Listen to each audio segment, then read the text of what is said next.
Welcome back, everybody. My name is Dr. Molly Pearson, and for today's body armor, we're going to be focusing on shoulder stiffness.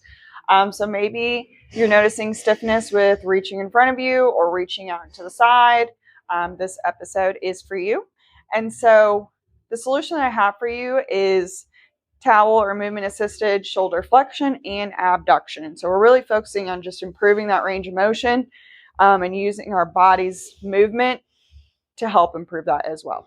So what we're doing with this towel is we're just thinking about sliding it onto the table while leaning forward, kind of like you were to stretch out your lat. We're going into a forward fold and then using your body, your trunk, to come back in. So I'm not necessarily just cleaning off this table just to make it look all nice and pretty.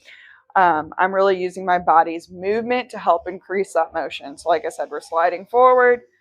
I'm really letting my body help move my shoulder to help improve that range of motion. And then we're coming back up. So that would be our shoulder flexion. You can do the same thing going out to the side. So I'm going to give myself a little bit of space between me and this table. If you have a kitchen counter, that works great. If you don't, you can use a desk. You can use a wall if you have to and kind of slide sideways. But what you're going to be thinking about is that arm is going to be directly to the side of you. My torso is going to be facing this way. And I'm just going to do a little side lean, reach as far as I can, and use my body to help bring this towel back into place. So still sliding out and coming back in, and really just, like I said, using my body weight to make this motion happen.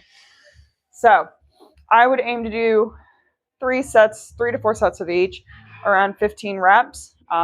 Really working 15 to 20 actually, just to work on that mobility, especially if this is something that you're really limited in.